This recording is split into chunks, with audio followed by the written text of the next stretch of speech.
Pedir que o Senhor nos abençoe. Senhor, nós te agradecemos primeiramente pela tua graça, pela tua bondade.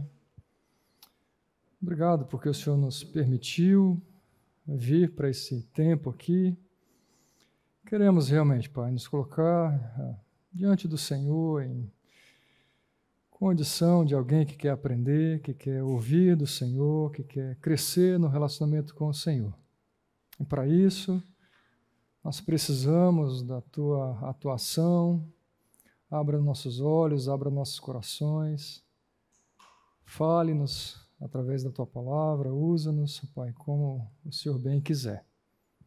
Nós oramos por isso, agradecidos desde já, Deus. Em nome do teu Filho amado Jesus Cristo, amém. Bom, ao longo desses 5 domingos de julho, temos tido a oportunidade de ouvir um pouco sobre algumas biografias e de uma maneira mais específica, tentando aprender com algumas falhas de homens que as Escrituras deixam de uma maneira muito clara, registrada, para que nós possamos também aprender com estes homens. Homens e mulheres também, certamente, temos o que aprender ali com falhas e também com seus acertos. E o meu tempo de hoje, eu quero olhar com vocês para um personagem que é bem conhecido nas Escrituras, que é Saul. Bem conhecido, mas talvez pouco estudado. E eu quero olhar para a vida de Saul e para alguns episódios especificamente na vida de Saul e tentar tirar com vocês algumas lições para as nossas vidas. Então, ao invés de simplesmente lançar sobre vocês todas as minhas percepções, a minha intenção é ler com vocês alguns textos e nós extrairmos juntos algumas das nossas percepções. E, obviamente, eu vou compartilhar também da minha percepção sobre esses textos. Então, em primeiro momento, eu quero falar especificamente, olhar para algumas referências que vão apontar quem foi Saul. É o que nós podemos descobrir em um primeiro momento sobre esse homem. Depois, vamos olhar um pouquinho sobre o seu reinado, de uma maneira bem simples. E depois, ao olhar para esses aspectos do seu reinado, olharemos alguns episódios que apontam as suas falhas e a maneira como essas falhas foram tratadas, ou aparentemente, ou pelo menos tentado ser tratadas ali por Deus e as pessoas envolvidas, ok? E ao final, algumas lições a mais em alguns textos paralelos que eu pretendo passar com vocês. Então vamos lá, primeiro texto que eu quero olhar com vocês, quem foi Saul? 1 Samuel 14, versículos 49 a 51, nós temos aqui algumas informações sobre quem foi esse homem. Observe aqui, versículo 49, os filhos de Saul foram Jonatas, Isvi e Malquissua, e o nome da sua filha mais velha era Merabe, e da mais nova era Mical. Sua mulher se chamava Ainoã, e era filha de Aimaas. O nome do comandante do exército de Saul era Abner, filho de Ner, tio de Saul. Quis, pai de Saul, e Ner, pai de Abner, eram filhos de Abiel. Primeiro momento, nós temos informações sobre a família de Saul. Então, o que nós encontramos aqui? Nós encontramos quem são os filhos de Saul, nós encontramos quem é a esposa de Saul, nós encontramos até mesmo quem é um tio e quem é um primo de Saul. Então, os filhos eram Jonatas, Isvi e Malquissua. O mais conhecido aqui, que a gente conhece pelos textos e pela própria história, está Jonatas. E o nome da sua filha mais velha, Merabe, e a mais nova, Mical. Das duas, Mical talvez seja um pouco mais conhecida pela relação, e alguns textos a mais que falam sobre a sua relação com Davi. Nome da esposa, Ainoã. E aqui ele diz, o nome do comandante do exército era Abner, filho de Ner, ou seja, Ner era tio de Saul, e aí, pela relação, você vai supor e concluir que, então, o seu comandante era seu primo. São basicamente as informações iniciais que nós temos sobre Saul e sobre a sua família. Mas olhando alguns outros textos, vamos continuar um pouco mais aqui sobre esse homem. Mas como eu estou falando de família, deixa eu pegar esse slide aqui já, que nós mais para frente vamos encontrar a referência a um neto e também a um bisneto de Saul. O seu neto foi Mefibosete, que foi um dos filhos, ou filho de Jonatas, e o seu bisneto chamado Miqueias. São basicamente os registros que encontramos sobre a família de Saul. E observe esse texto agora, o que diz sobre um pouco dessa personalidade ou do perfil desse homem chamado Saul. 1 Samuel 9, versículos 1 e 2. Havia um homem de Benjamim, rico e influente, chamado Quis, filho de Abiel, neto de Zeror, bisneto de Becorate e trineto de Afia. Ele tinha um filho chamado Saul, ou seja, aqui mais uma vez você vai encontrar outras referências mostrando os avós, tá? Uma geração de avós aqui de Saul.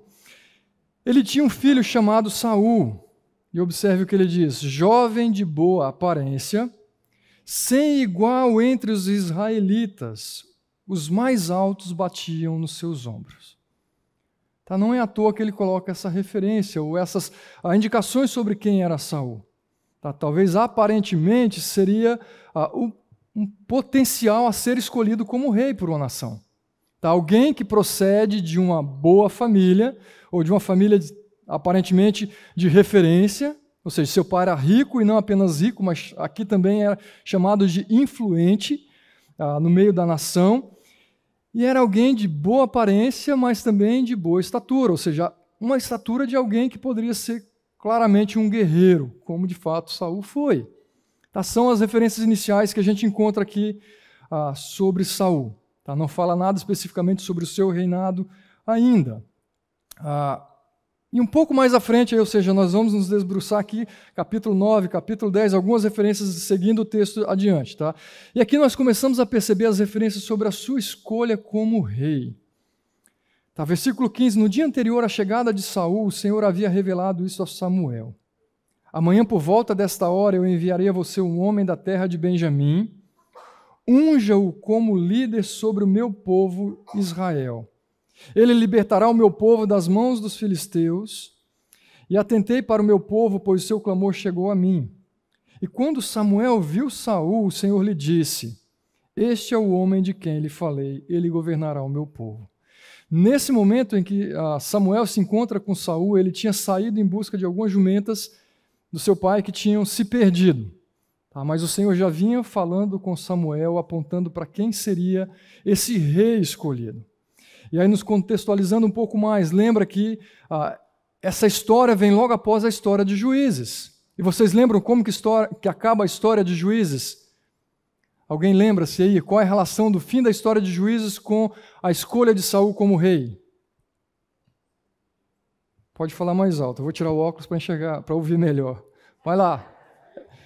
Parece bobeira, mas não é, que de longe a gente enxerga a leitura labial. Então, se alguém falar, eu vou entender aqui um pouco mais. Vamos lá, me ajuda um pouco mais aqui. Qual é a ligação dessa referência? Fim do período de Juízes, início da história dos reis. Pode falar, Wesley. O povo pediu um rei, tá? Ou seja, tiveram uma sequência de períodos ali em que o povo estava passando por uma série de questões em que envolvia pecado, que envolvia a punição de Deus, que havia arrependimento do povo e Deus levantava juízes. Depois esse ciclo se repetia de tempos em tempos. Tá? Então veio o último juiz, que quem foi? Samuel. Tá? E o povo pede então um rei. Tá? Eles reclamam que queriam ser igual às outras nações, que tinham um rei, um monarca que conduzia o povo, que militava, que combatia, que ia para o combate com eles. Aí eles clamaram, pediram para Samuel um rei. E Samuel ficou indignado com isso, tá? Mas Deus atende o pedido da nação. Tá? Qual foi a fala de Deus para Samuel? Vocês lembram? Nós vamos usar esse texto mais para frente, mas vamos lá, me ajudem a lembrar. Com relação a esse pedido da nação. Ok. Ou seja, Samuel, não se entristeça com isso. Porque eles não rejeitaram a você como juiz, mas rejeitaram a mim como seu rei, como seu senhor. Então é nesse contexto que a gente encontra Saul sendo o escolhido. Tá? E é importante ressaltar que o povo pede um rei e Deus atende. Tá? E aqui, basicamente, Deus orienta Samuel sobre quem seria esse rei. Ele não fala muito sobre o perfil desse rei, ele não fala muito sobre a sua própria relação com esse futuro rei, mas ele orienta Samuel: unja-o como líder sobre o meu povo. Ele vai dar o que o povo pediu, ele libertará o meu povo das mãos dos filisteus. Atentei para o meu povo, pois o seu clamor chegou a mim. Então entenda claramente, Deus atendeu a um pedido, mas isso não isenta e não anula essa indignação de Deus com relação ao pedido do povo, ao pedido da nação de ter um rei. Então, guarda essa informação com você aqui. Quando Samuel viu Saul, o Senhor lhe disse: este é o homem de quem eu lhe falei, ele governará o meu povo. E observe, Saul respondeu: acaso não sou eu um benjamita, da menor das tribos de Israel, e não é o meu clã o mais insignificante de todos os clãs da tribo de Benjamim? Por que então estás me dizendo tudo isso? Interessante atentar para essa fala de Saul. Por vezes, ao longo de boa parte da minha vida cristã, eu olhava para Saul somente como aquele homem mau, aquele rei mau, aquele que talvez impôs sobre o povo, por desconhecimento e ignorância, impôs sobre o povo a sua monarquia. Mas observe essa atitude de Saul. Olha o que ele diz: acaso não sou eu um benjamita, da menor das tribos de Israel? Duas tribos aqui eram as menores. A tribo de Manassés, de onde vem um dos juízes, Gideão, que falou algo muito parecido com isso. Eu venho da tribo e sou do menor clã dessa tribo de Manassés. Por que eu vou ser um juiz? Agora a gente percebe um Saul tendo uma fala muito parecida. Acaso não sou eu um benjamita, da menor das tribos de Israel? E de alguma maneira ele questiona: por que então estás me dizendo tudo isso? O que isso comunica para você uma primeira impressão, uma primeira leitura aqui, sobre quem era Saul e sobre o seu caráter? Oi? Uma aparente humildade. Foi o que eu tive de impressão também. Eu coloquei aqui. Seria uma simplicidade dele? Seria realmente uma humildade? Escuta, eu não sou a pessoa mais adequada para isso. A minha tribo não é a mais adequada para que se tenha um rei, para que tenha alguém sendo ungido com tamanha responsabilidade. Ele fala com Samuel como se Samuel não soubesse dessa questão, ou como se isso estivesse passando desapercebido, ou como se essa escolha fosse uma escolha de Samuel.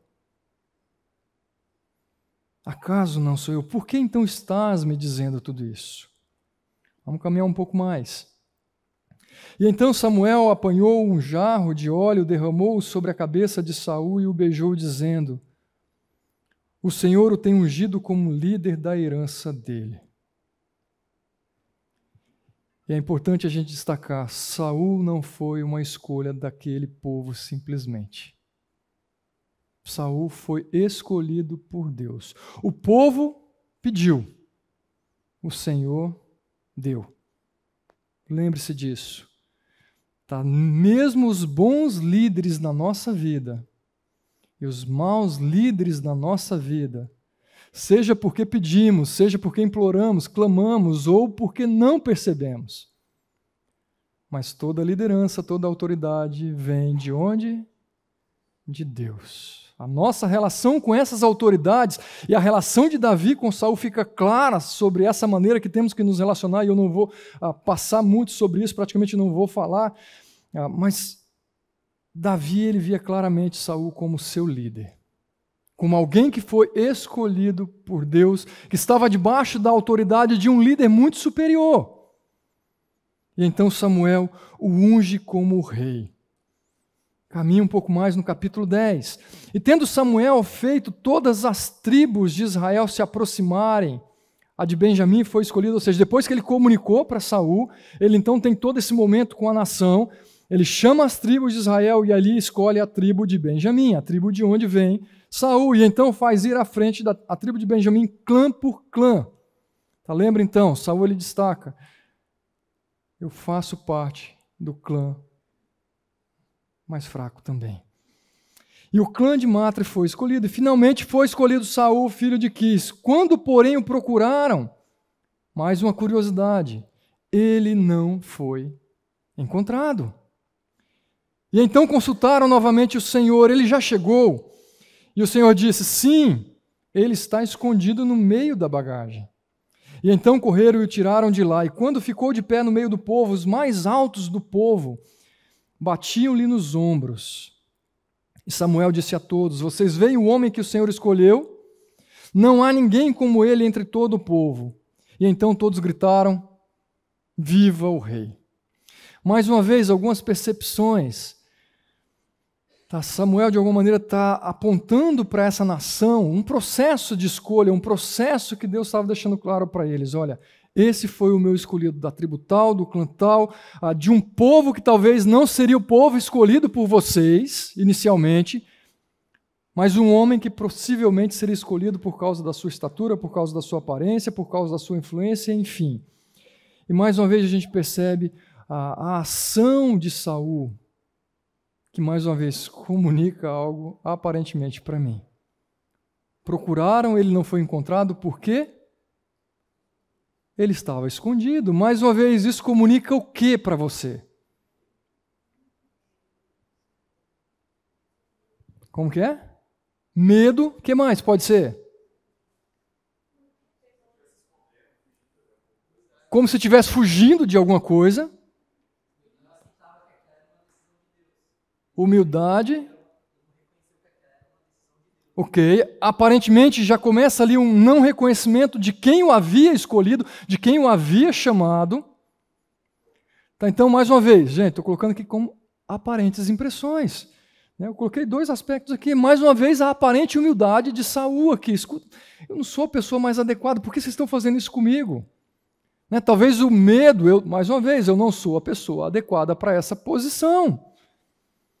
Por mais, aí brincando com a altura dele, por mais que ele olhasse por cima. Percebe aqui mais uma vez a ênfase, a altura, a estatura de Saul. Está dentre os povos dele, ou dentre os homens daquela tribo, daquele clã. Ele era o mais alto. Ele era o que estava preparado de alguma maneira para liderar esse povo. E observe a fala de Samuel: vocês veem o homem que o Senhor escolheu? Não há ninguém como ele entre todo o povo. De alguma maneira, Deus está sinalizando para o povo: vocês se rebelaram, vocês pediram, mas a decisão ainda é minha. A decisão ainda é minha. Às vezes parece que a gente está no controle das coisas. Talvez o povo pode até pensar: estamos realmente no controle, a gente está mandando e Deus está ali nos obedecendo e fazendo somente aquilo que a gente quer. E parece que as nossas escolhas são as melhores, mais uma vez. O maior, o melhor, o mais forte. O humilde, um homem simples, apesar da sua posição no meio da sociedade. Um pouco mais adiante. E Saul também foi para a sua casa em Gibeá, acompanhado por guerreiros cujos corações Deus tinha tocado.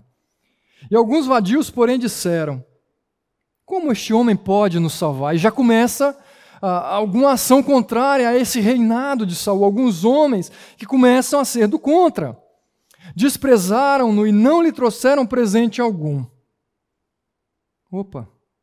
Mas Saul ficou calado. Mas essa não é a história de Saul que eu conheço, né? Mas Saul ficou calado. Mais uma postura de um homem que parece ser muito diferente daquele cuja história, ou de quem cuja história nós conhecemos.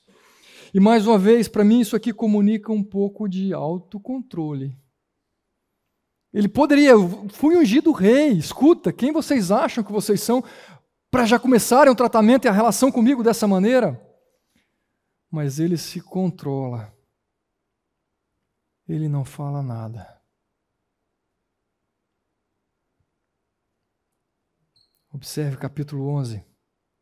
E o povo disse a Samuel: quem foi que perguntou: será que Saul vai reinar sobre nós? Traga-nos estes homens e nós os mataremos. Observe, a nação estava indignada, com alguns que já estavam se rebelando. E mais uma vez o povo se manifesta. O povo fala, o povo pede. Nós o mataremos. Saul, porém, disse: hoje ninguém será morto, pois neste dia o Senhor trouxe libertação a Israel. E então Samuel disse ao povo: venham, vamos a Gilgal e reafirmemos ali o reino. E assim todo o povo foi a Gilgal e proclamou Saul como rei na presença do Senhor. E ali ofereceram sacrifícios de comunhão ao Senhor, e Saul e todos os israelitas se alegraram muito. Quem é esse rei que você está percebendo aqui? Quem é esse homem que você está conhecendo aqui?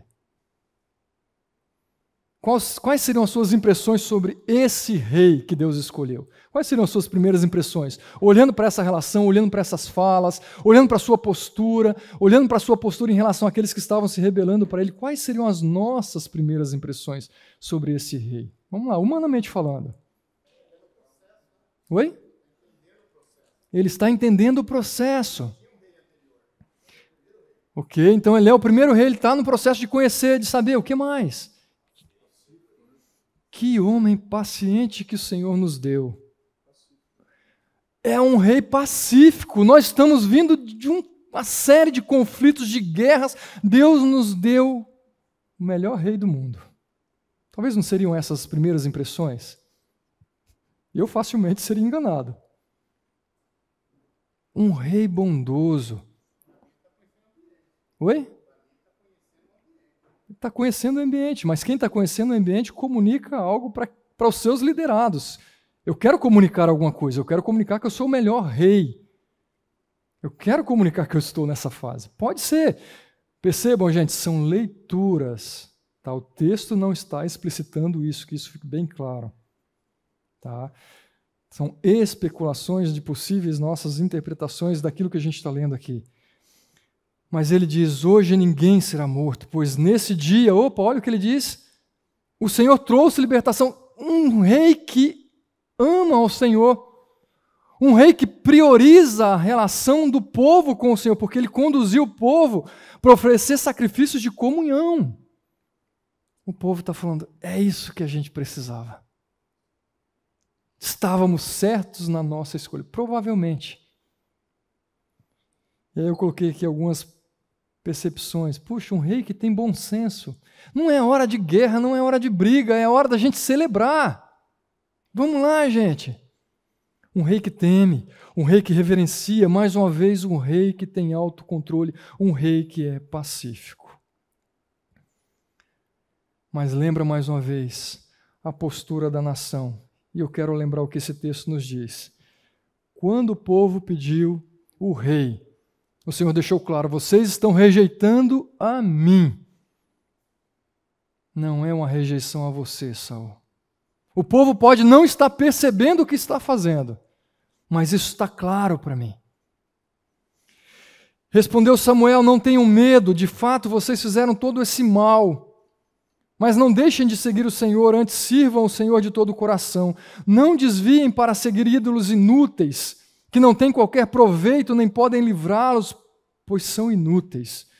Por causa do seu grande nome, o Senhor não os rejeitará, pois o Senhor teve prazer em torná-los o seu próprio povo. A gente percebe mais uma vez que um Deus gracioso, que apesar de ter sido rejeitado pelo seu povo, ele tem na sua memória, no seu coração, na sua mente, o seu pacto com essa nação. Ele fala, apesar da escolha de vocês, eu não os rejeitarei. Eu não os rejeitarei. Mas ele deixa claro, não se desviem, não sejam idólatras. E ele diz, e longe de mim esteja pecar contra o Senhor, deixando de orar por vocês. Mais uma vez, a postura agora do líder Samuel. A minha relação com vocês está sob o meu temor a Deus. Não é medido pelo desprezo de vocês.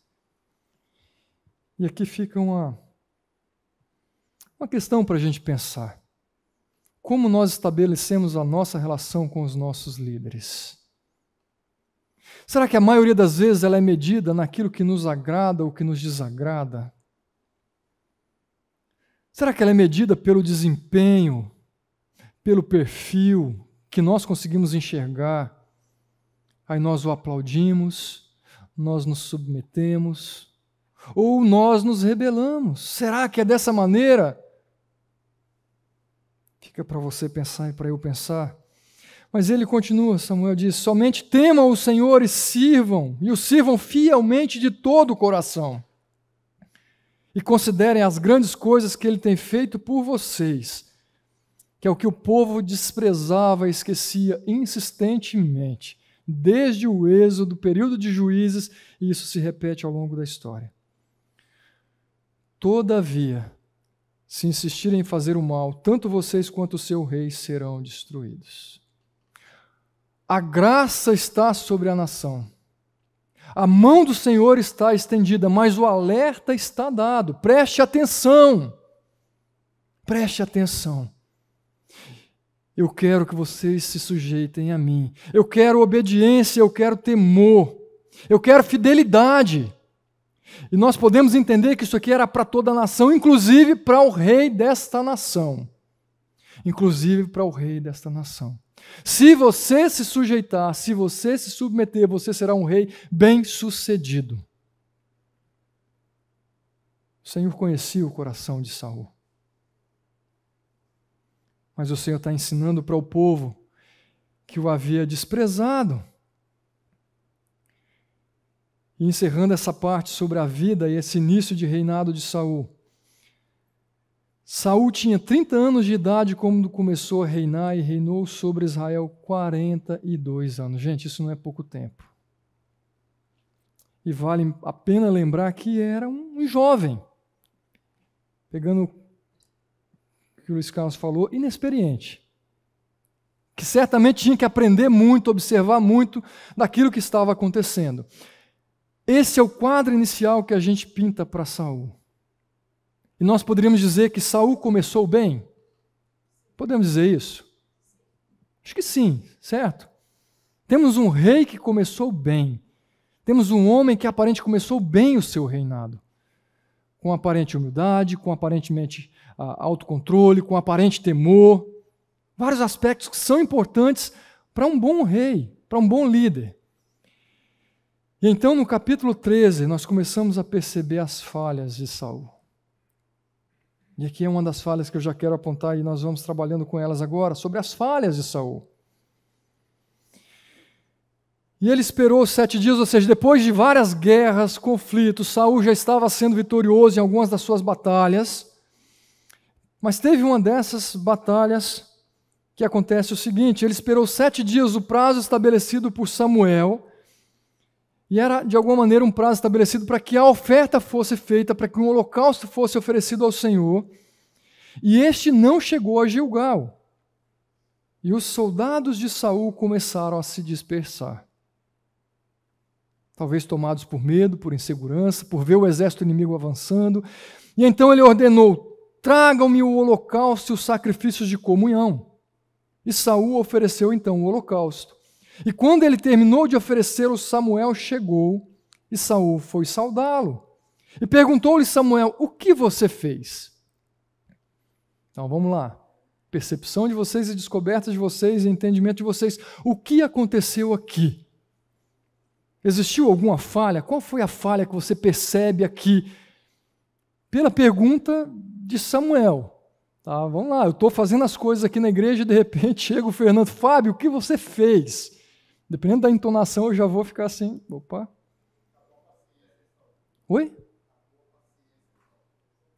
Acabou a paciência. Ele achou que ele estava em Samuel, que ele podia assumir o papel de sacerdote também. Achou que podia exercer um papel que não cabia a ele. Alguma outra impressão? Temor de homens. Por que temor de homens? Pode explicar sua percepção sobre o temor de homens.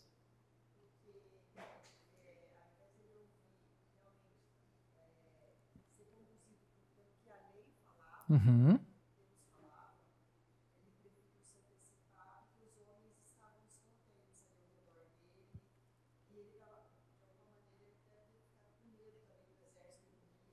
Ok. Estão ouvindo bem aí no fundo o que a Karina falou? Não? Então vamos lá, vou tentar repetir aqui. Segundo a Karina, ele tinha temor aos homens, porque de repente ele começou a olhar para a situação. Karina, me corrige se eu falar diferente, tá? Começou a perceber a reação dos seus soldados, de começar a se dispersar e começou a ficar, ou seja, com medo do que poderia acontecer e começou a olhar para si mesmo. Tá? Para aquilo que poderia acontecer e para as perdas que poderiam ser sofridas por não agir como um líder, para não assumir as rédeas. Tá? Talvez seria aí uma um receio dele. O fato é, Saul ofereceu um holocausto que não era a função dele. Isso era a função do sacerdote, era a função dos levitas, nem da tribo de Levi sequer era Saul. Caminha um pouco mais o versículo seguinte, Saul respondeu. Aí tem uma relação com o que vocês falaram, que a Karina falou de uma maneira mais direta, por isso que eu perguntei, explora um pouquinho mais essa ideia de temor. Saul respondeu, quando eu vi que os soldados estavam se dispersando, que você não tinha chegado no prazo estabelecido, e que os filisteus estavam reunidos em Micmas, eu pensei, agora os filisteus me atacarão em Gilgal, e eu não busquei o Senhor, por isso senti-me obrigado a oferecer o holocausto. Observe as justificativas dele. Carregado desse temor de homens, carregado de aquela humildade, aquele autocontrole, aquela paciência, parece que aos poucos foi se perdendo, talvez pelos calos criados por causa das guerras e dos combates. Certamente não foi só isso, a gente vai perceber que está muito ligado com o próprio coração de Saul, é a nossa humanidade tentando justificar. Mas ele diz, escuta, primeiro, quando eu vi os soldados se dispersando, que você não tinha chegado no prazo, Samuel chegou atrasado? Ele falou, olha, em 7 dias. No 7º dia, o que aconteceu? Saul oferece e quem chega? Samuel. Escuta, ele não estava atrasado. Ele estava no tempo de Deus. Ele estava no tempo de Deus. E mais uma vez, ao assumir as rédeas, Saul ele não simplesmente ignora a ação de Samuel, mas ele ignora a ordem de Deus. Não foi simplesmente um desacatar a autoridade e a liderança sacerdotal de Samuel, mas foi desobedecer a Deus, e é o que a gente vê de uma maneira muito clara. Eu pensei, agora os filisteus me atacarão, e eu ainda não busquei o Senhor. Parece fazer sentido. Puxa, eu preciso buscar ao Senhor porque senão eu estou em perigo. A minha relação com Deus está em risco. Será que isso era a verdade? Será que isso era toda a verdade que estava no coração? De alguma maneira ele está tentando se justificar aqui com Samuel. Tá, ele não quer ficar com a sua relação manchada com Samuel. E disse então Samuel, você agiu como tolo, desobedecendo ao mandamento que o Senhor, seu Deus, lhe deu. Se você tivesse obedecido, ele teria estabelecido para sempre o seu reinado sobre Israel. Percebe? Quando eu mencionei o que Deus falou para o povo, se vocês obedecerem, se vocês temerem, estava relacionado também com Saul. Se ele temesse, se ele obedecesse, o seu reinado seria estabelecido para sempre. Porque ele foi um escolhido de Deus. Mas aqui é onde Saul começa então a se perder. Ele chama para si a responsabilidade que não era dele. Ele assume o controle daquilo que não era seu controle. E quantas vezes a gente faz isso na nossa vida? A gente assume o controle daquilo que não é nosso controle. E aí a gente perde a mão. A gente quer fazer, a gente tem a nossa percepção, eu consigo ver as coisas acontecendo. Se eu não fizer rápido, vai dar ruim. Você já agiu assim algumas vezes? Você consegue lembrar de você tendo que tomar uma decisão às pressas e depois você justifica, não, mas eu orei. O Senhor trouxe paz ao meu coração. Escuta, isso não é paz de Deus. Sujeição e submissão a Deus envolve consulta ao Senhor, envolve submissão, envolve obediência, mesmo quando há riscos a serem corridos. Como rei, provavelmente a atitude de Saul deveria ser: eu vou correr o risco de perder os meus soldados, eu vou correr o risco de perder essa batalha, mas eu vou aguardar como fui orientado por Deus. E não simplesmente porque eu pensei, porque eu tenho uma solução melhor. Cuidado ao tomar decisões sob pressão. Cuidado ao tomar decisões mediante alguma coisa lá emergente, urgente, que você tem que... Submeta-se ao Senhor. Algumas vezes vale a pena pagar alguns preços, porque senão pode sair muito mais caro. que foi exatamente o caso de Saul. Quais foram as falhas que você percebe aqui? Eu fiz uma listinha, mas vamos lá, já mencionei algumas. Quais foram as falhas de Saul que você percebe? Que mancharam a sua biografia nesse texto, nesse episódio? Insubmissão. Oi? Precipitação. Arrogância. Incredulidade, ou seja, não creu no Deus que o escolheu, no Deus que o concedeu vitórias, no Deus que colocou um sacerdote experiente. Não é um sacerdote novinho, um sacerdote experiente ao seu lado. Esse jovem guerreiro resolveu: eu sei mais. Eu tenho a visão. Eu não preciso de Samuel para isso. Eu sou o rei. Opa! Será que o poder começou a fazer? Subiu a cabeça. Dá a um homem um poder, o poder que você vai descobrir quem ele é. Isso não é um texto bíblico, tá, gente?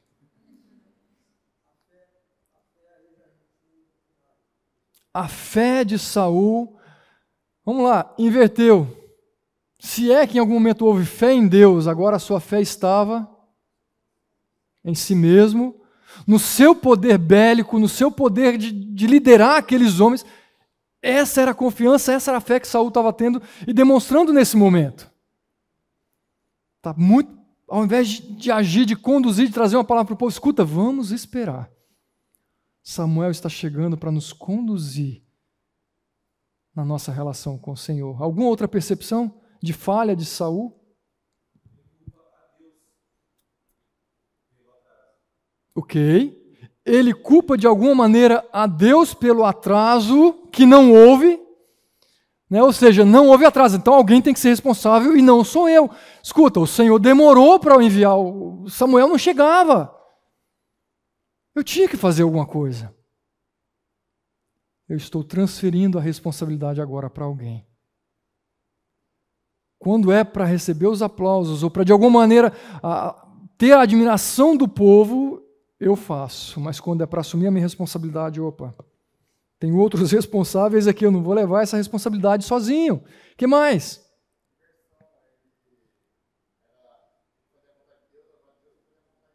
Uma inversão de valores, a minha vontade, é o meu pensamento que prevalece.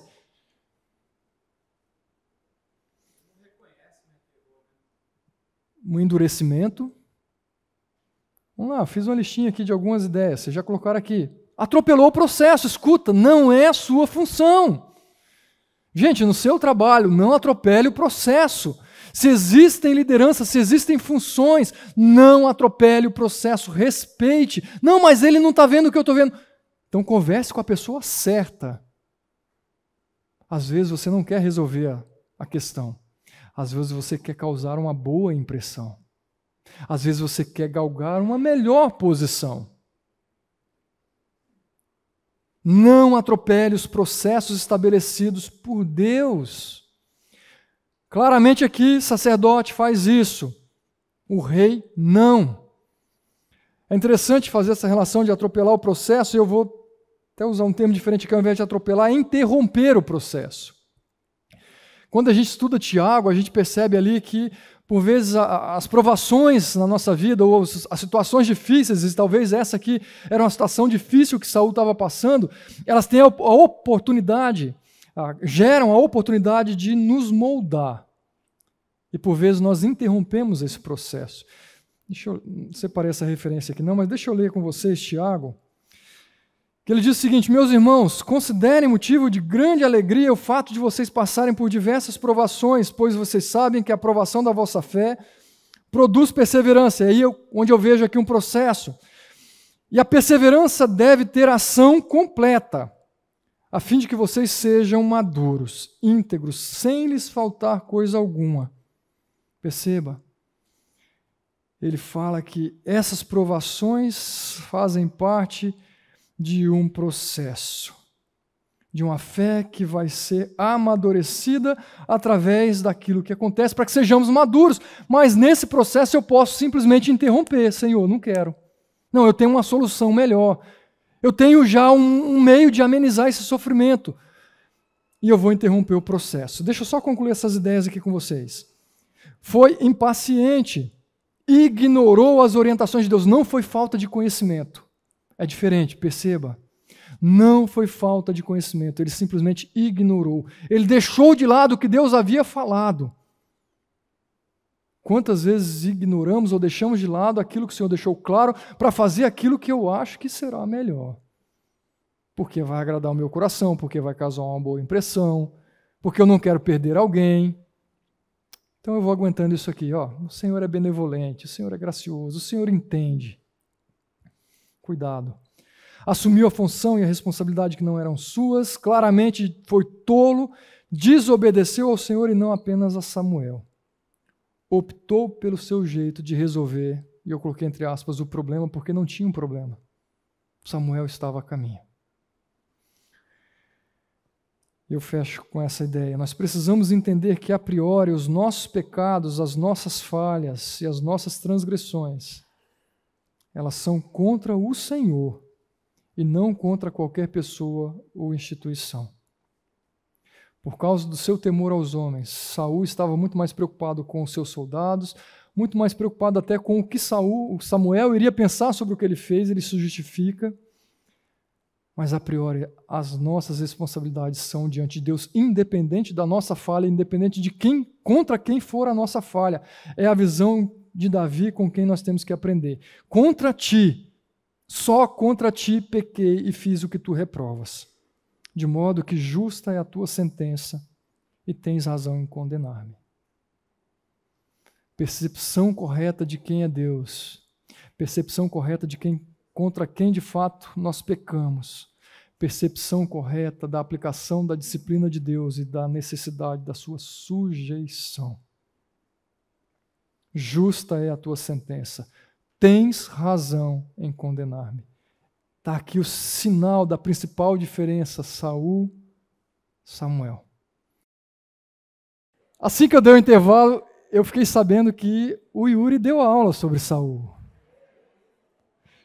Eu falei que eu vou agir como Saul, que eu vou culpar. E o Yuri, por alguma falha de comunicação, escrevi para ele, Yuri, a aula 1 será essa, eu vou falar sobre esse personagem. A aula 2, a aula 3, eu daria a primeira aula para quem está desde o início, né? Eu não dei a minha aula que eu estava sem voz. A segunda aula, você fica livre para escolher os seus personagens. A terceira aula, o Vladimir vai falar sobre esse e esse personagem. E a última aula eu vou falar sobre esse. E na minha lista eu passei para ele Saul. E eu viajei sem a lista dele. E voltei para dar minha aula. Então, vocês vão ter que ouvir sobre Saul de novo. Tá? Vocês me desculpem. Brinquei com o Vlad, né? Agora eu vou manipular. Deus quer falar alguma coisa para você, me desculpa. Me desculpem a repetição, me perdoem a falha de comunicação nesse curso especificamente sobre esse personagem, tá bom? Mas eu vou seguir a minha aula com Saul, tá bom?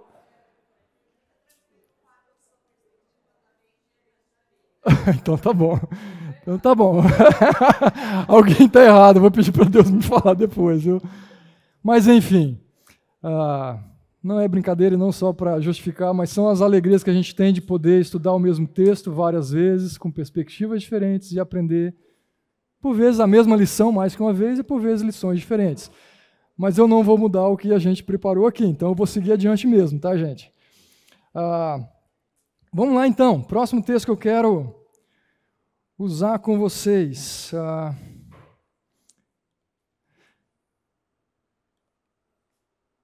Mencionei essa importância da nossa postura ser como a postura de Davi, lembrando que o povo rejeitou primeiro foi a Deus e não a Samuel como líder. E é importante frisar o que esse versículo deixa claro a partir daqui. E que isso já era um desejo de Deus lá atrás. Não é simplesmente que brotou isso do nada. O Senhor, então, ou o Senhor procurou um homem segundo o seu coração. Uma vez que rejeitou a Saul como rei, o texto diz, o Senhor procurou um homem segundo o seu coração e o designou líder do seu povo, pois você não obedeceu ao mandamento do Senhor. Então imagine ouvir uma declaração como essa. Você está fora, você está fora. Mas vamos lá. Próxima reflexão sobre as falhas de Saul. Eu quero me concentrar agora em 1 Samuel capítulo 15. Diante de uma ordem dada pelo Senhor, observe aqui. Agora vão, ataquem os amalequitas e consagrem ao Senhor para a destruição tudo que lhes pertence. Não os poupem, matem homens, mulheres, crianças, recém-nascidos, bois, ovelhas, camelos e jumentos. Essa foi a ordem dada por Deus. Tá, vocês vão e consagrem ao Senhor. Destruam tudo o que lhes pertence. Uma lista completa.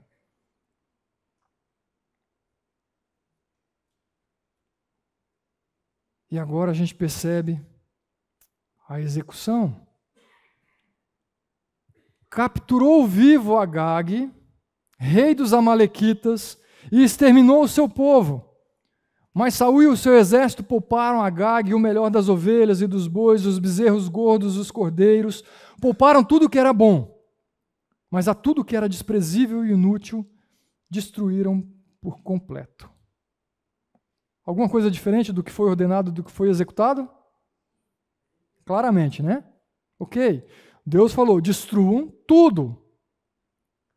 Não poupem bois, ovelhas, crianças, homens, mulheres. E agora a gente percebe Saul poupando alguns e algumas coisas. Primeiro, ele captura o rei. Está aqui. Manteve o seu rei vivo. Além do rei, ele diz, ele segurou, poupou o melhor das ovelhas, dos bois, dos bezerros gordos, dos cordeiros. Pouparam tudo o que era bom e destruíram somente o que era inútil, desprezível. Ou seja, agora é Saul sendo Saul. Eu vou fazer o que eu acho melhor.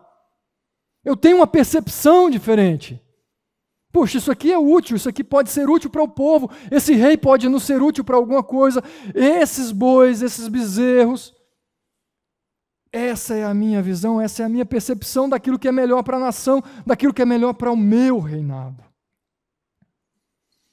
E então o Senhor falou a Samuel, arrependo-me de ter constituído a Saul rei, pois ele me abandonou e não seguiu as minhas instruções.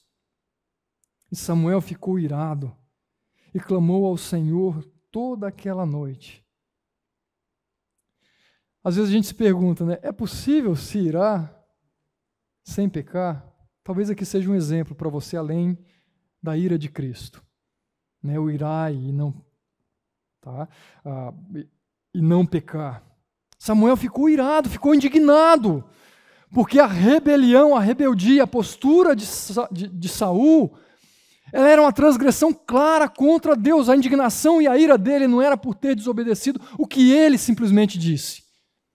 Mas a sua indignação estava relacionada por causa de uma desobediência, por causa de uma rebeldia, por um abandonar as instruções claras de Deus. Não é porque Deus não foi tão claro para ele. Não é porque Deus deixou as coisas nas entrelinhas para que ele pudesse interpretar. Deus foi claro. Mas ele escolheu. Arrependo-me de ter constituído a Saul como rei. E a falha que nós encontramos aqui apontada pelo Senhor é que houve um abandonar, houve um deixar de lado, houve um pular do barco. Eu estou fora. Eu não quero seguir as orientações de Deus, eu quero seguir aquilo que Ele fala, mas que me agrada. E agora eu começo a ser seletivo. É assim que Saul começou a agir como rei, uma obediência seletiva. Eu sei, mas eu vou obedecer algumas coisas para manter a relação em paz, para ficar bem na história. Mais uma vez, se isso tem alguma semelhança com as suas ações e com as minhas ações, eventualmente, não é só coincidência, esses somos nós. Quantas e quantas vezes a gente seleciona, escolhe algumas coisas ou deixa claramente aquilo que não queremos obedecer. Mas eu não vou me rebelar totalmente porque eu tenho algum tipo de medo.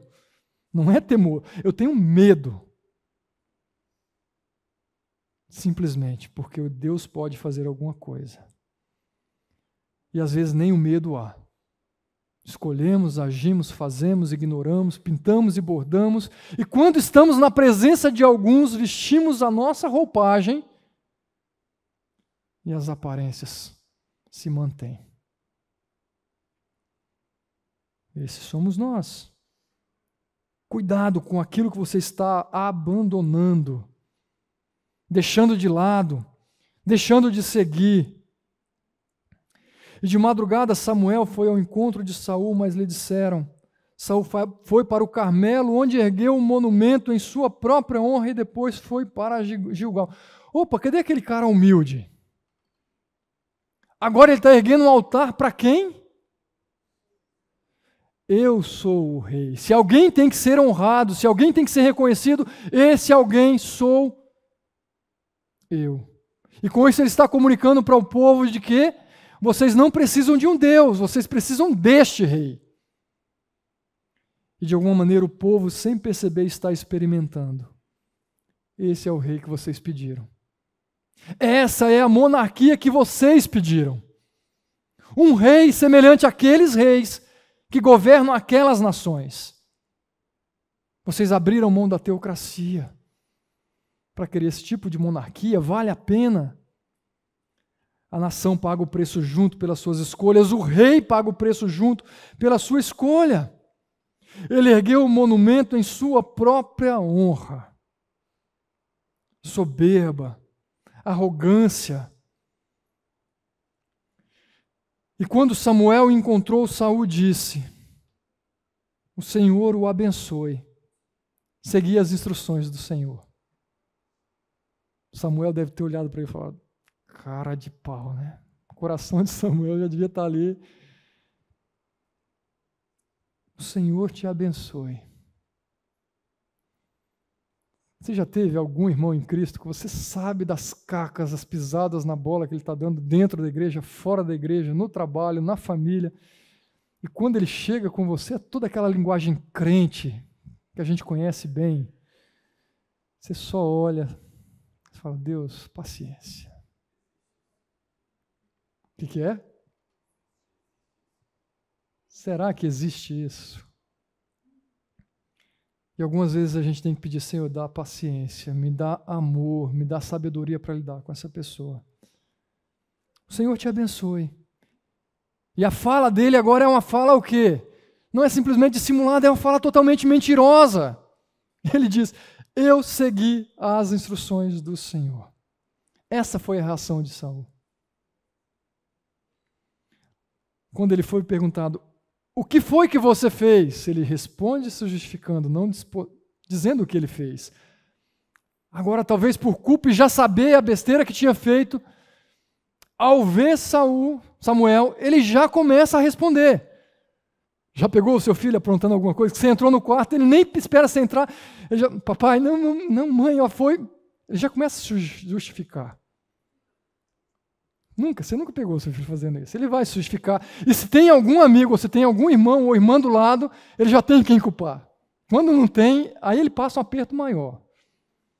Porque não tem ninguém ali para ele olhar e culpar. Às vezes culpa qualquer coisa, né? Até o brinquedo, o computador, a sombra, enfim. Arranja um jeito de se desculpar. É esse aqui. Mais uma vez, esses somos nós.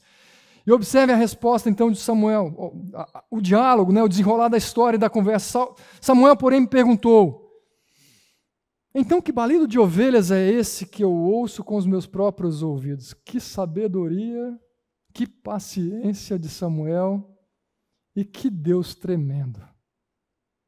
E que tolice desse rei. Que tolice. Achar que poderia esconder alguma coisa. Ainda mais aquilo que ele não tinha controle algum, se é que ele tinha controle de alguma coisa. Que balido de ovelhas é esse? A pergunta dele é uma maneira de confrontar sem... Ele poderia ter falado: escuta, Deus falou para você, mate tudo, você preservou, você guardou. Ele faz perguntas, ele dá oportunidades de alguma maneira para Saul. Vamos lá, vamos ver como você vai se explicar. Sabe aquela coisa, você vai dando a corda para a própria pessoa se enforcar? É esse aqui. Que mugido de bois é esse que eu estou ouvindo? E olha a resposta de Saul. Os soldados os trouxeram dos amalequitas. Eles pouparam o melhor das ovelhas e dos bois para o sacrificarem ao Senhor, seu Deus. Mas nós destruímos totalmente o restante. Eu fiz, ele ainda se mantém na sua mentira, mas eu obedeci, eu destruí totalmente. Opa, eu destruí totalmente o quê? O que eu quis, o que eu escolhi. Mas olha, esses que trouxeram aqui, não fui eu que separei, foram soldados. Não fui eu. E a sua autoridade como rei?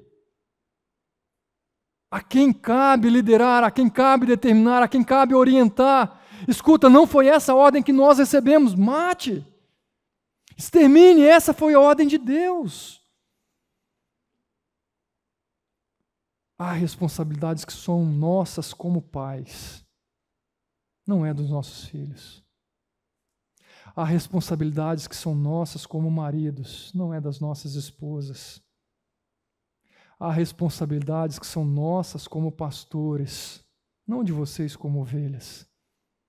Há responsabilidades que são suas como líder de um ministério, não dos seus liderados. Agora, a percepção do errado, a correção do errado, cabe a todos nós. De repente, o meu líder não está percebendo, mas eu posso ser um instrumento de Deus para chegar até ele. De repente, eu não estou percebendo, mas o meu filho é um instrumento de Deus para chegar até mim. A minha reação comunica, a minha postura comunica claramente sobre a minha relação com Deus, sobre a minha sujeição a Deus ou não, sobre a minha facilidade ou dificuldade de reconhecer as minhas falhas.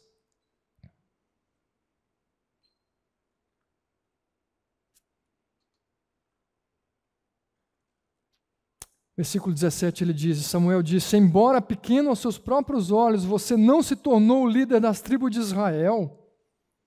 Percebe que ele remete lá à justificativa de Saul no começo. Escuta, eu não sou o cara para liderar a nação. A minha tribo, olha para o meu clã. Samuel está lembrando, e aquela sua humildade, aquela sua maneira simples de olhar para si, mesmo sendo pequeno aos seus olhos, você não se tornou o líder dessa tribo, ou das tribos de Israel. O Senhor o ungiu como rei sobre Israel.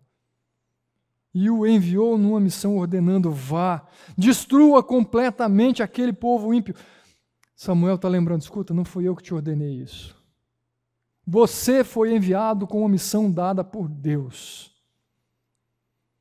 Você conhece quais são as missões que Deus deu a você? Você conhece quais são as responsabilidades que deu a você, independente da sua posição como filho, como servo, como separado por Ele? Você tem isso claro para você? Se não tem, você precisa urgente correr atrás para entender e para descobrir e para saber. E onde você vai correr? Escuta, é aqui que você tem que começar a ler, que você tem que começar a estudar. Não é simplesmente vou pesquisar no Google, vou no GPT. Talvez você encontre respostas legais lá, interessantes. Mas não esqueça de conferir se é isso que está aqui. Porque é aqui que você vai encontrar. Porque se você não tem claro qual é a sua missão, você vai correr atrás de qualquer missão, atrás de qualquer coisa. E você vai se desviar daquilo que de fato é missão. Você não vai obedecer, você não vai andar nos caminhos que Deus tem para você andar. Por que você não obedeceu ao Senhor? Por que se lançou sobre os despojos e fez o que o Senhor reprova? Escuta, você foi reprovado aos olhos do Senhor. Não somente aos olhos dos homens a quem você lidera, aos olhos do Senhor. Alguns podem ter aplaudido, alguns podem ter celebrado os animais, aquilo que você poupou, vocês terem capturado o rei, mas não é isso que Deus pediu. Os aplausos das pessoas que estão ao nosso redor não são mais importantes. Nem podem ser jamais. Jamais. Jamais. E Samuel disse, e disse Saul, mas eu obedeci ao Senhor. Ele insiste. Eu cumpri a missão que o Senhor me designou. Eu trouxe Agag, o rei dos amalequitas, mas exterminei os amalequitas. Os soldados tomaram as ovelhas, os bois do despojo, o melhor que estava consagrado a Deus para a destruição, a fim de sacrificarem ao Senhor, seu Deus, em Gilgal. Mais uma vez, a racionalização fica claro aqui. A sacralização do seu pecado fica clara aqui. Nós poupamos porque isso aqui era a oferta que era destinada a Deus. Porque queríamos oferecer o melhor para Deus. Eu obedeci. Eu cumpri. Escuta, Deus não quer uma obediência parcial. Deus quer um coração inteiro. Deus quer uma obediência completa de mim e de você. É isso que Deus espera de nós. E ao ler e olhar para essa história de Saul, me lembro aqui do texto de Malaquias, e uma vez que eu ensinei Malaquias, isso aqui ficou muito forte na minha mente, quando o povo várias vezes se justificava, perguntava, mas em que temos sido infiel, em que temos falhado?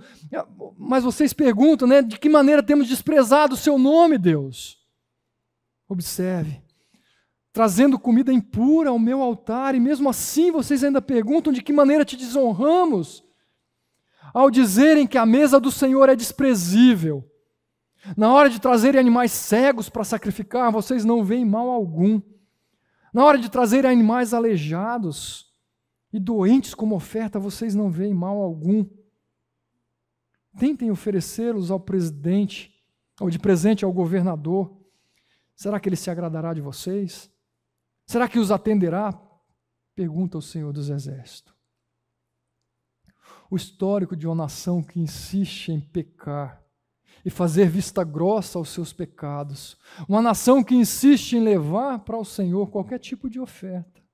Não precisa ser a melhor, não precisa ser a pura. Qualquer oferta serve.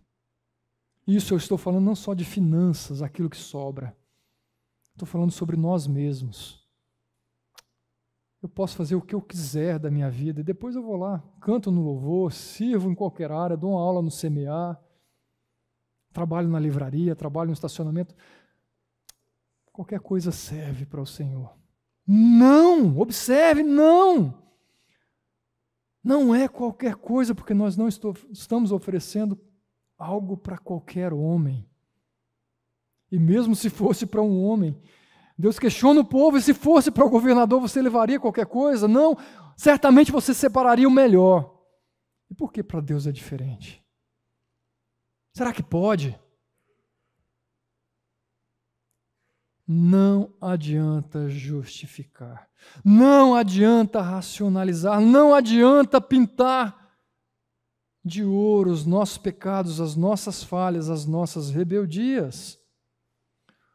Observe.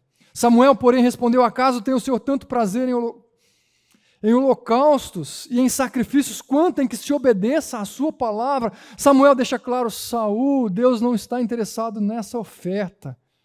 Deus não está interessado no rei que você separou, no boi, na ovelha. Deus está interessado no seu coração obediente. Será que você não aprendeu isso ainda? Será que em algum momento você vai aprender?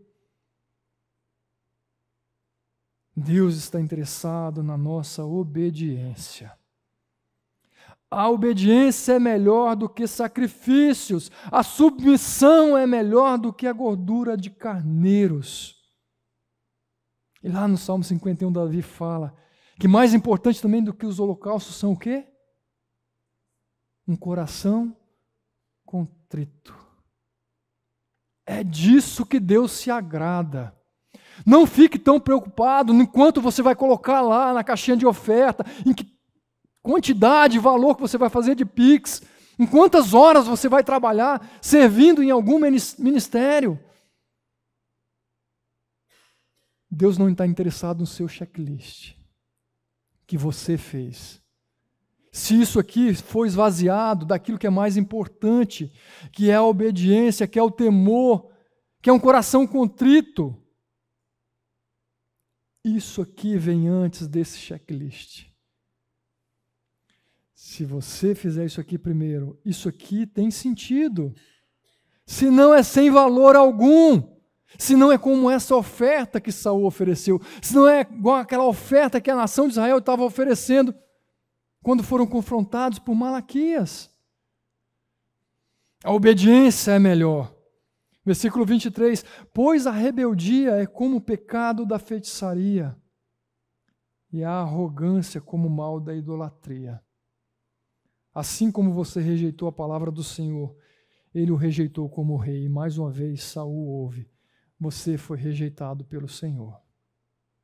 E Deus deixa claro quais eram as falhas e os pecados de Saul aqui. Rebeldia contra Deus.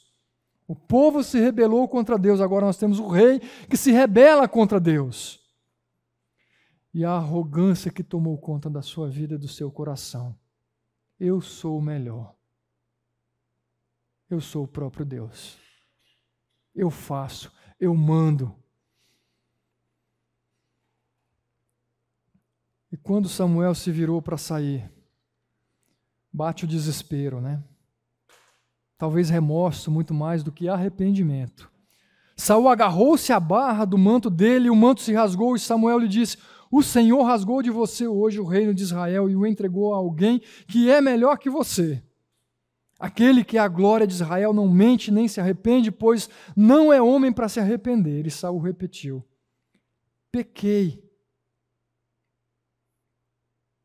Lembra lá Davi? Pequei contra o Senhor, somente pequei. Saul diz, pequei. Agora honra-me perante as autoridades do meu povo e perante Israel. Volte comigo para que eu possa adorar o Senhor, seu Deus. Mais uma vez, parece um pouquinho de temor a Deus, né? Um desejo de acertar as coisas. Mas para mim, cheira um pouco ainda desse temor aos homens. Eu quero, de alguma maneira, mostrar para o povo que eu estou com Deus. Eu pequei. Samuel, vamos lá. Agora vamos fazer o que tem que fazer. Pequei, tá? Vamos lá. Vamos tentar acertar as coisas, já que eu errei. Honra-me. A arrogância mais uma vez aparece. A soberba mais uma vez aparece. Honra-me perante as autoridades do meu povo e perante Israel. Volte comigo para que eu possa, para que o povo possa ver que o Senhor está comigo, que Deus ainda está presente, que Deus ainda está conduzindo. E vamos lá. Assim Samuel voltou com ele e Saul adorou o Senhor. Verdade nisso aqui, é o Senhor quem sabe. Mas ele fez. Mas ainda assim, o desprezo havia acontecido. A rejeição já havia acontecido. Não sei quantos de vocês estavam aqui quando o Luiz Riscado fez uma pregação sobre Saul, que ele falou sobre o ponto do não retorno. E ele trabalhou exatamente essa ideia aqui, de que por vezes as pessoas vão se enveredando no seu pecado, se entregando a uma vida de imoralidade, de depravação, de rebeldia, que chega um ponto que o Senhor vai assim, ó, vai. Que é o que o Riscado chamou ali do ponto do não retorno. É como se a partir dali o Senhor entregou, agora está entregue. A gente sabe que a graça é abundante, a gente sabe que as misericórdias se renovam. Mas cuidado. Cuidado para ultrapassar limites. Eu não estou falando de perda de salvação.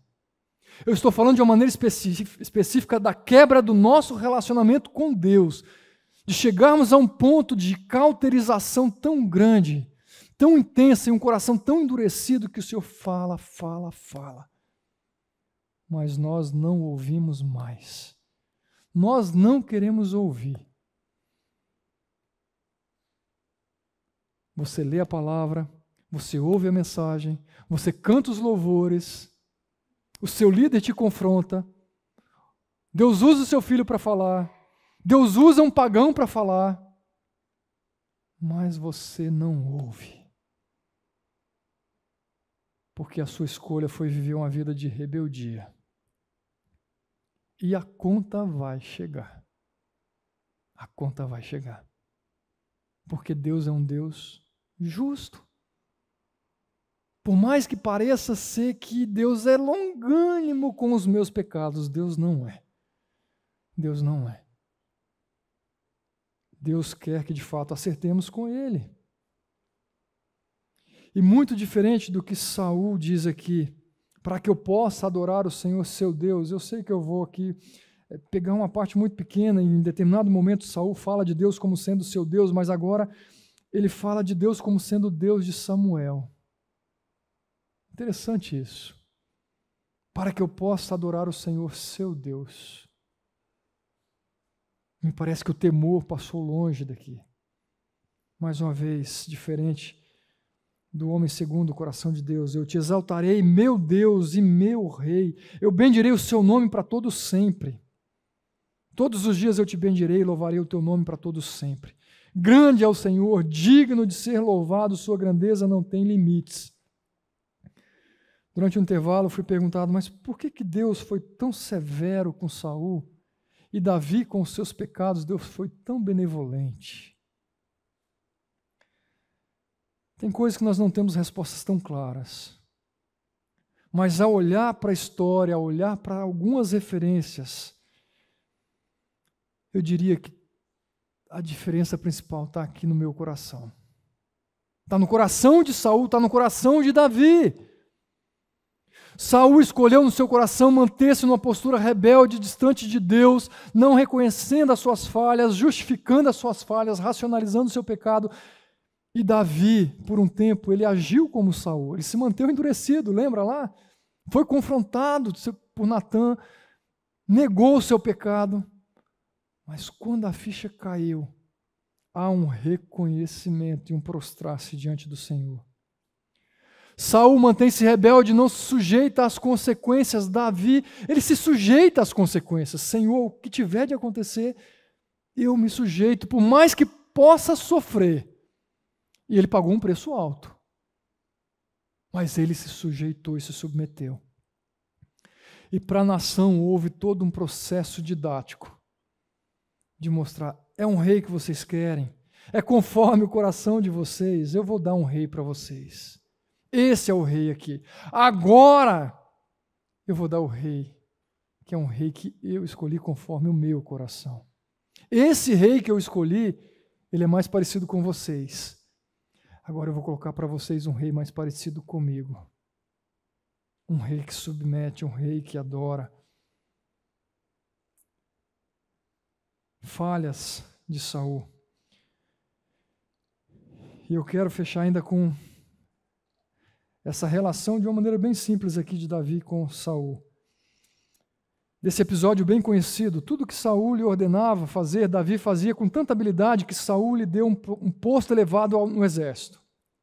Isso agradou a todo o povo, bem como aos conselheiros de Saul.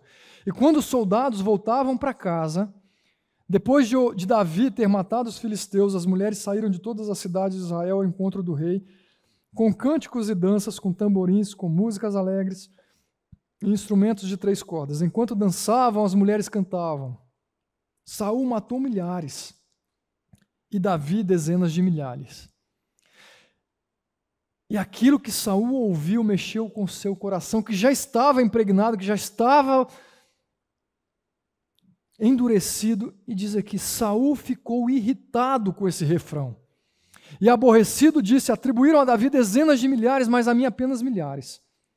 O que mais lhe falta senão o reino? E daí em diante, Saul olhava com inveja para Davi. Qual é a falha de Saul que você percebe aqui? Que nós também estamos sujeitos. De que maneira Saul se sucumbiu a essa tentação? Vamos lá. Qual foi a falha? De que maneira ele sucumbiu? Que tentação? O que acontece aqui? Um não reconhecimento de quê?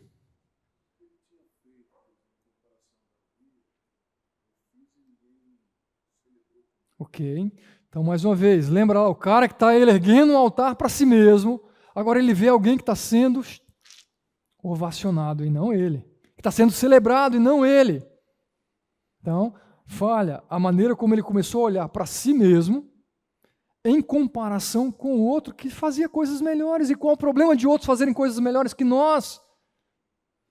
Quando nos sentimos ameaçados, isso pode ser um problema enorme. Pode ser um problema enorme. Foi o caso de Saul. O que mais que você percebe? Falta de arrependimento. Em que sentido?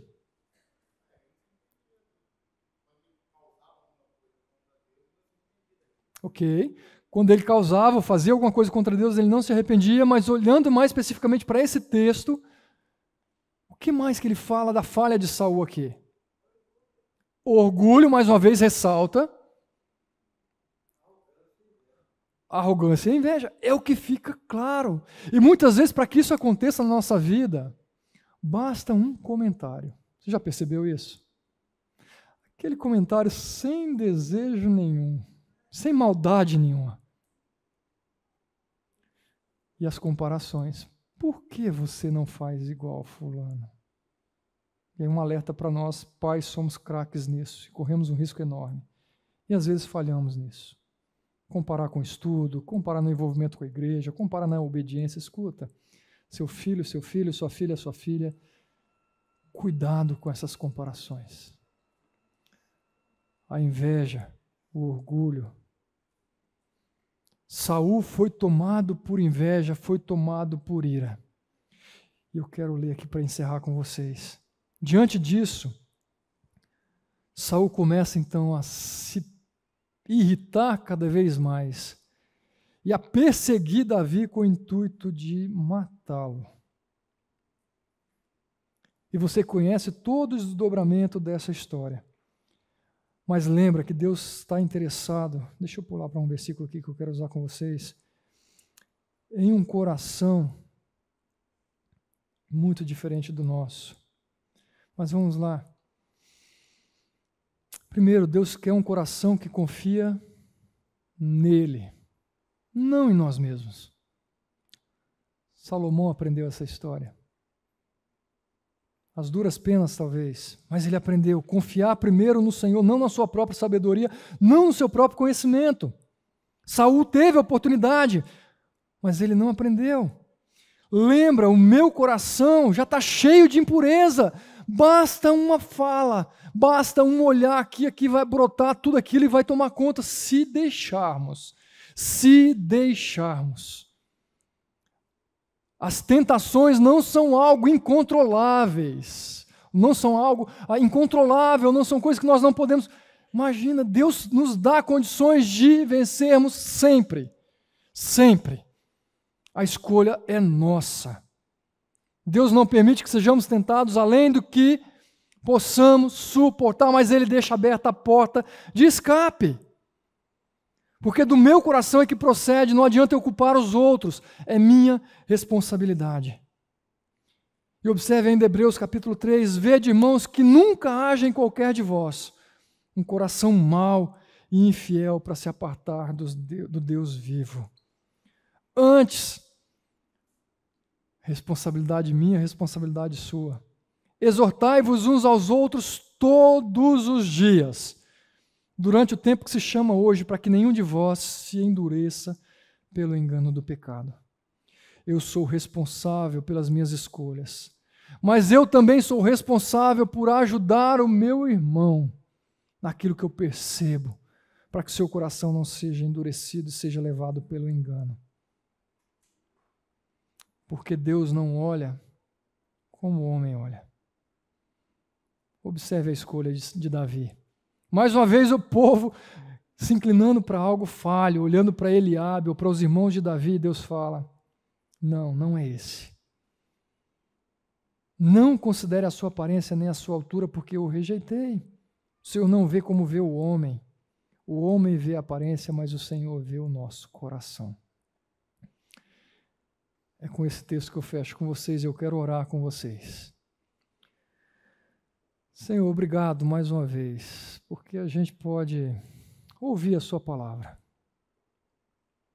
E eu peço ao Senhor que amoleça os nossos corações, quebra todo e qualquer orgulho, toda e qualquer soberba, arrogância.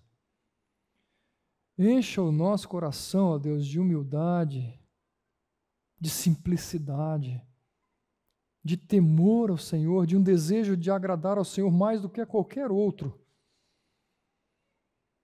E que possamos ouvir aquilo que o Senhor quer nos ensinar. confronta as nossas falhas, corrija as nossas falhas. E que possamos humildemente nos sujeitar à sua justa disciplina, à sua justa correção. E que possamos celebrar as nossas vitórias, que possamos celebrar as correções e restaurações do Senhor na nossa vida, na vida da tua igreja, Pai. Para isso nós dependemos do Senhor atuando em nossas vidas. Queremos isso para nós. É em nome de Jesus que nós oramos, ó Deus. Amém.